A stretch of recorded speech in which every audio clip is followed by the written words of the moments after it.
Okay, this may be one of my most bizarre videos ever.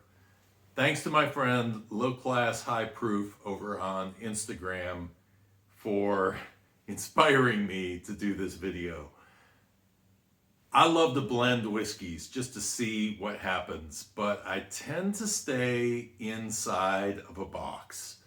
If I'm going to be doing Scotch, I'm going to do Scotch. If I'm going to do bourbon, I'm going to do bourbon. And he was talking about doing this tasting back and forth between Russell Reserve and GLENDRONACH 12.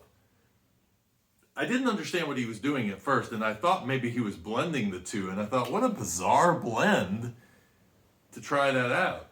And then I thought, well, if he's doing that, then what would happen if we blended a bourbon like Wild Turkey 101 with GLENDRONACH 12? GLENDRONACH being a sherry bomb, Wild Turkey being a almost high rye, 13% rye, corn whiskey with some malt in it.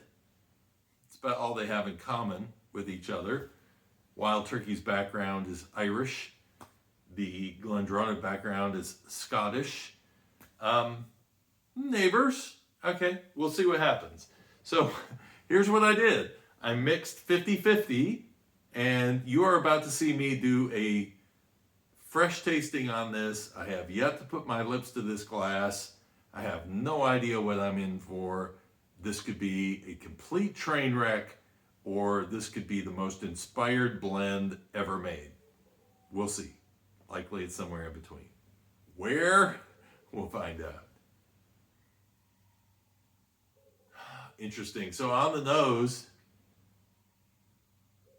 the turkey is definitely taken over the sherry nose. GLENDRONACH 12 is a favorite of mine. Oh, there's some nice baking spice though that comes through on that. Yeah, and I take that back. There is enough, like a little bit of plum coming through. Yeah, the sherry is waking up in there.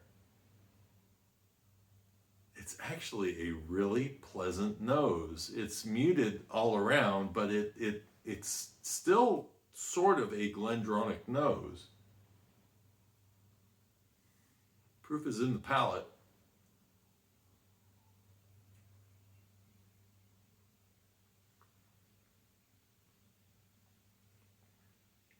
This is not a train wreck.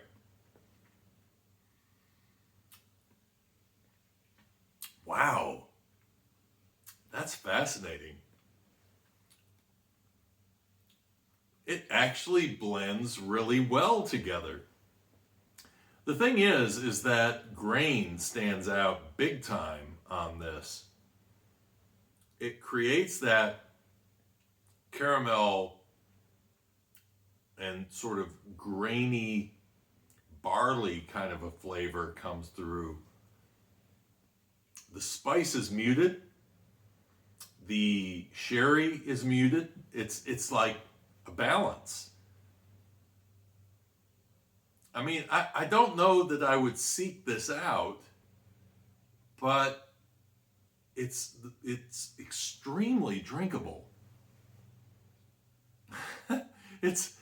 You would never really know that you'd just taken a legendary corn whiskey and mixed it with a sherried whiskey. On the nose, you can tell the raisins starting to come out, the baking spice is starting to come out. You'd probably shock some people by what happens between the nose and the palate.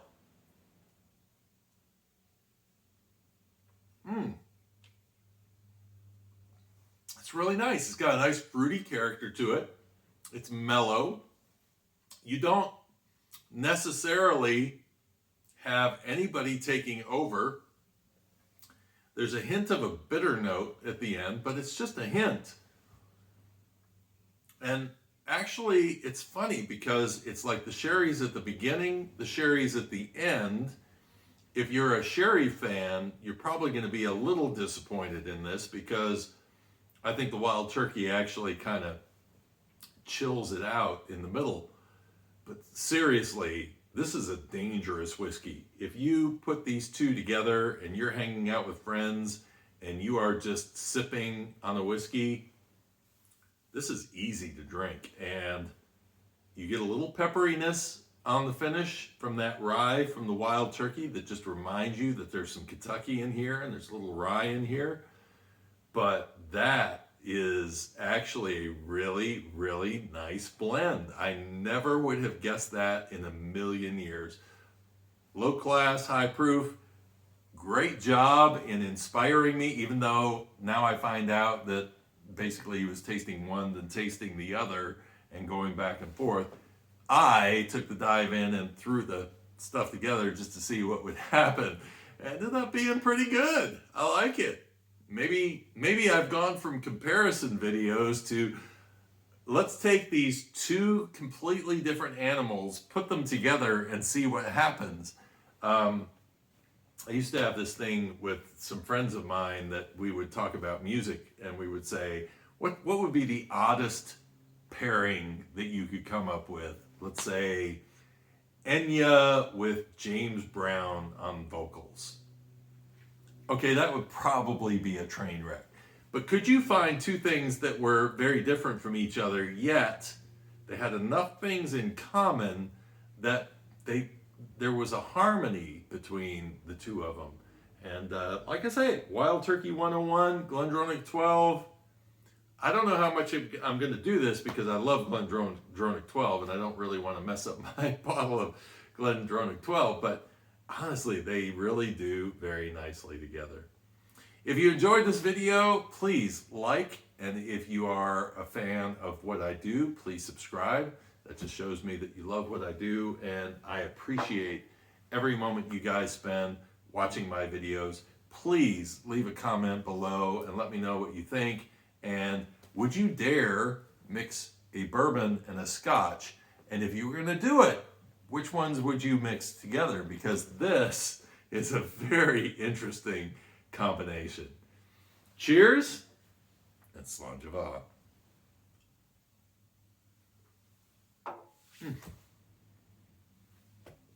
That grain is so nice.